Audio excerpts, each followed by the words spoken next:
Gold, trusted gold buyers. మీరు తాకట్టు పెట్టిన బంగారాన్ని విడిపించి ఈ రోజు ఉన్న మార్కెట్ ధరకు కొనబడును.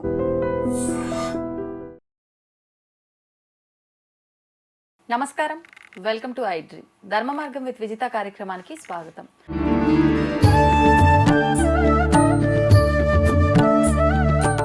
ప్రస్తుతం మనతో పాటు ఉన్నారు ప్రముఖ జ్యోతిష్య వాస్తు పండితులు బ్రహ్మశ్రీ అన్నవరపు తిరుపతి మూర్తి అవధాని గారు. ఇప్పుడు గురుగారితో మాట్లాడదాం.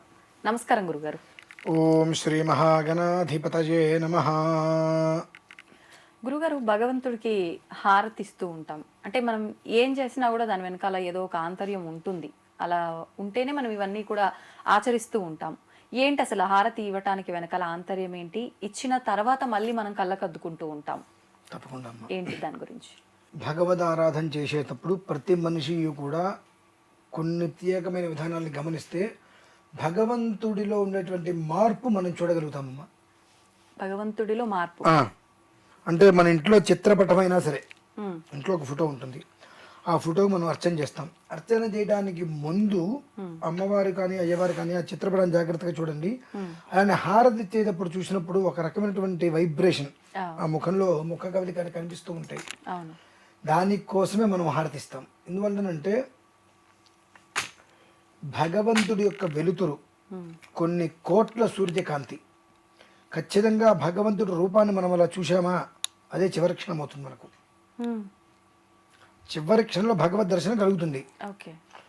ఒకటి ప్రాణమైనా పోవచ్చు, కళ్ళైనా పోవచ్చు, అంత విద్యుత్ కాంతి. అది మనం చేయలేము. కానీ భగవంతుని మనం దర్శించుకోవాలి అనేటువంటి విషయంలో ఇంట్లో చేసేటువంటి ఆరాధన, దేవాలయంలో ఆరాధన. దేవాలయంలో చూడండి, ఇప్పుడు ఇటువైపు ఏమో కానీ తమిళనాడు వైపు అటువైపు వెళ్తే గర్భాలయాలు ఎక్కడా కూడా ట్యూబ్ లైట్లు కానీ ఏమి ఉండవు, కరెంటు బల్బులు ఉండవు, దీపాలు ఉంటాయి కేవలం. ఆ దీపకలికల మీద స్వామివారు మనం చూస్తాం. ఆ హారతి ఇచ్చినప్పుడు చూడండి, మొత్తం సువర్ణ తేజోమయ మూర్తి అవుతాడు ఆయన. సువర్ణ కాంతితో మొత్తం కూడా స్వామివారు అవుతూ ఉంటారు. కొంతమందికి కొన్ని రకాలుగా పసుపచ్చగా కూడా కనిపిస్తూ ఉంటుంది. మనం ఏదైతే భగవంతుడి దగ్గర ఏ కోరిక అయితే కోరుకున్నామో ఆ కోరిక మనకు తీరుతుంది అన్నప్పుడు మనం హారతి ఇచ్చినప్పుడు మొత్తం సువర్ణ కాంతితో అది నిండి ఉంటుంది. అలానే ఇళ్లలో చేసేటప్పుడు చిన్న ఫోటో ఉంటుంది. ఆ ఫోటోకే సిద్ధియోజాతి విధానంగాను, శ్రీ సూక్త విధానంగాను, ఇంకో ఏదో లలితా సహస్రనామనాథో ఏదో కొన్ని అర్చనలు చేస్తాము. ఇంట్లో నిత్య ఆరాధన చేసుకునేటప్పుడు ప్రతిరోజు ఇంట్లో చూడమనండి. ఖచ్చితంగా ఆరాధన చేసేటువంటి ముందు అమ్మవారు ఎలా ఉంటుంది, ఆరాధన చేసిన తర్వాత స్వామి ఎలా ఉంటాడు అనేటువంటిది. హిరణ్యపాత్రం మధో పూర్ణం దదాతి మధప్యోసానీతి అనేటువంటి మంత్రాలతో హారతిస్తున్నప్పుడు ఆ దేదీప్యమానమైనటువంటి రూపం, ప్రకాశవంతమైన తేజస్సు మనకు వస్తుంది. మాది భగవంతుడి దగ్గర నుంచి. హారతి ఎందుకు ఇవ్వాలంటే ప్రత్యక్షంగా మనం భగవంతుని చూడలేం కాబట్టి ఆ ఒక్క తేజోమూర్తిని అగ్ని రూపంలో ఆరాధన మొత్తం చేసిన తర్వాత, మీరున్నారు కదా, రేపు మీ ఇంట్లో ఒక ప్రయత్నం చేయండి. ఇంట్లో మామూలుగా ఫోటో ఉంటుంది, దీపారాధన చేసి మనస్సులో ఏమీ కోరుకోవద్దు. భగవంతుడు ఒక్క 2 నిమిషాలు నమస్కారం పెట్టి, నాకు ప్రత్యేక మంత్రాలతో పూజ చేయటం తెలియదు, పూజ చేయటం రాదు, కానీ నిన్ను అర్చించుకోవాలి అనేటువంటిది మనస్సు అయితే నాకుంది. నా మనస్సుతో నిన్ను అర్చిస్తున్నా తండ్రి. ఏ రకంగా నువ్వు తీసుకుంటావో తీసుకో, నేను మాత్రం మనస్ఫూర్తిగా నాకున్నటువంటి, నాకు తెలిసిన దాంట్లో నమశివాయ, శ్రీమాత్రే నమః అనే నామాలతో నేను అర్చిస్తున్నాను. నమస్కారం చేసుకొని దూపం దీపం ఇచ్చేసేసి ఆ హారతి ఇవ్వండి. జాగ్రత్తగా మీరు దృష్టి పెట్టి చూడండి. మీరు పూజ చేయడానికి ముందున్నటువంటి చిత్ర ఫోటో, అమ్మవారి ముఖ, స్వామివారి ముఖ కవలికలు, పూజ అయిన తర్వాత హారతి ఇస్తున్నప్పుడు ముఖ కవలికలు చాలా తేడా ఉంటాయి.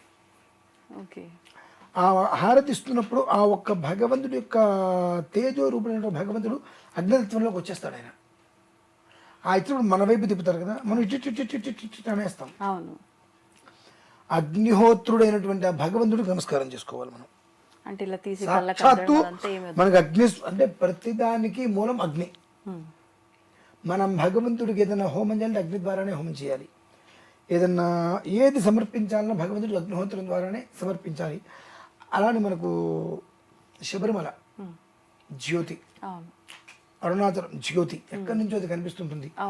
జ్యోతి స్వరూపుడే భగవంతుడు. అంటే భగవంతుడు మనకు దర్శనం ఇచ్చేటువంటిది జ్యోతి స్వరూపంలో.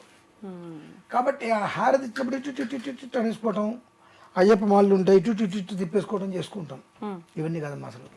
ఆ హారతి మనకి ఇచ్చినప్పుడు ఆ హారతిలో మనం ఏ దేవత అర్చన అయితే అనుకున్నామో, ఏ దేవత కోసం మనం ఆరాధన చేసామో ఆ దేవతను అందులో చూసుకొని మనకు ప్రత్యక్షంగా 2 కళ్ళకి భగవంతుడు కనిపిస్తుండే అగ్ని రూపంలో అని చెప్పి వారికి ఇలా చక్కగా తల వంచి నమస్కారం చేసుకుంటే చిటికిన వేలు ఉంటుంది.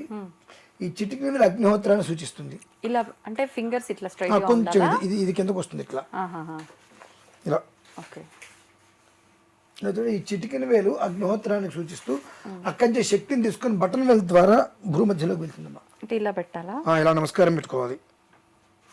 ఓకే.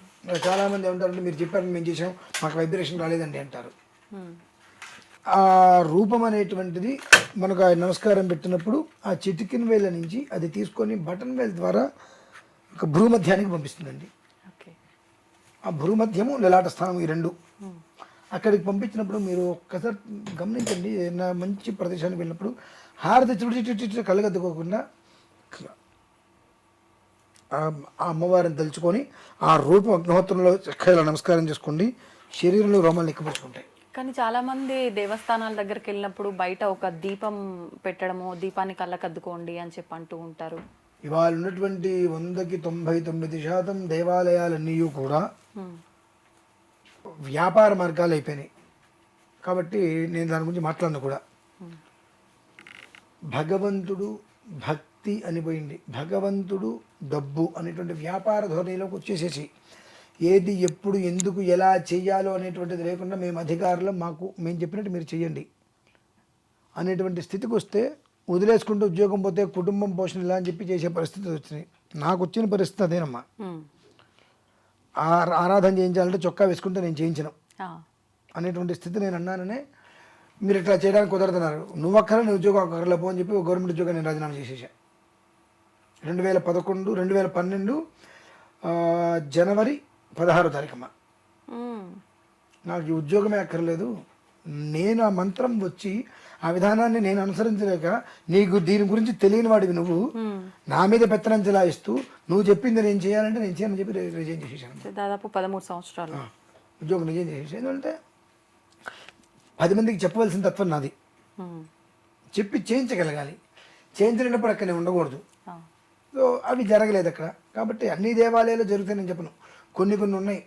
మీ ఇంట్లో అయినా సరే ఏదైనా ఒక ఆరాధన చేసినప్పుడు చక్కగా వేద మంత్రాలను ఉచ్చరించేటువంటి బ్రాహ్మణి గారికి మీ ఇంటికి వచ్చినప్పుడు ఆరాధన చేసినప్పుడు హారతి ఇవ్వగానే మీరు ఆ హారతిని ఇలా చక్కగా నమస్కారం పెట్టుకోండి.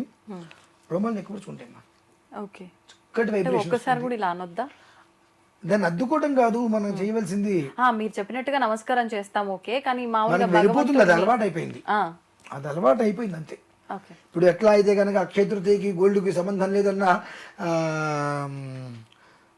గొర్రె కషాయవాన్ని నమ్ముతుంది అన్నట్టుగా ఈ గొర్రె మందల్లాగా వీళ్ళందరూ వీళ్ళు కొంటున్నారు కదా, వద్దు అని చెప్పిన వినకుండా అలానే ఇది కూడా. ఏది ధర్మం ఏది అధర్మం, ఏది అవసరం ఏది అనవసరం అనేటువంటి విషయాన్ని మనం గ్రహించుకోవాలి.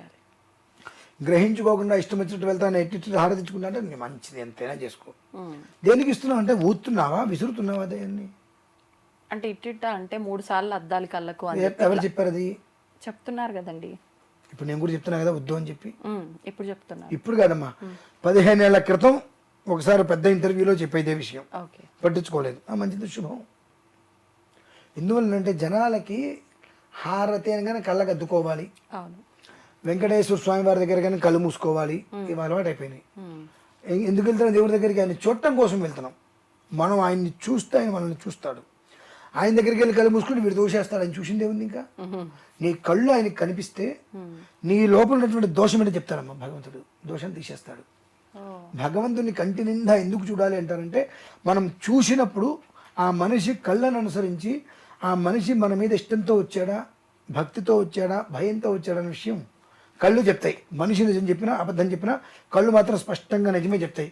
కాబట్టి భగవంతుని తదేకంగా అలా చూస్తే మనము ఆ కళ్ళు చూసి ఆయన స్కాన్ చేసేస్తాడు, వీడు ఎవడు దేనికి వచ్చాడేంటి అని. అక్కడికి వెళ్ళి కళ్ళు మూసుకుంటారు, వెతుకు వచ్చి ఆయనకేం తెలుస్తుంది? 100 సార్లు వెళ్ళినా అంతే. కాబట్టి ఇది తెలుగు కూడా మనకు అలవాటు పడిపోయాం. చక్కగా నీ ఇంట్లో అయినా ఎక్కడైనా నువ్వు ఆరాధన చేసినప్పుడు అందరూ చేసుకుంటారు, నీకెందుకు నువ్వు నమస్కారం చేసుకో. ఆ వైబ్రేషన్ అనేటువంటిది ఇక్కడి నుంచి మొదలుకుంటే మొత్తం శరీరం మొత్తం అందుతుందమ్మా. ఒక ఎనర్జీ పవర్ పవర్ అనేటువంటి జనరేట్ అవుతుంది. అది కదా మనకు కావాల్సింది. అవును అవును అది కాదని పక్కన పెట్టి చేసి నేను కళ్ళగద్దుకుంటాను, అయ్యప్ప మాలను ఇలా తిప్పుతాను, ఇవన్నీ కూడా వాడికి పుట్టి వీడికి పుట్టి అర్ధరాత్రి అందరికీ పుట్టి అన్నట్టుగా తెలియకుండా వచ్చేసాయి.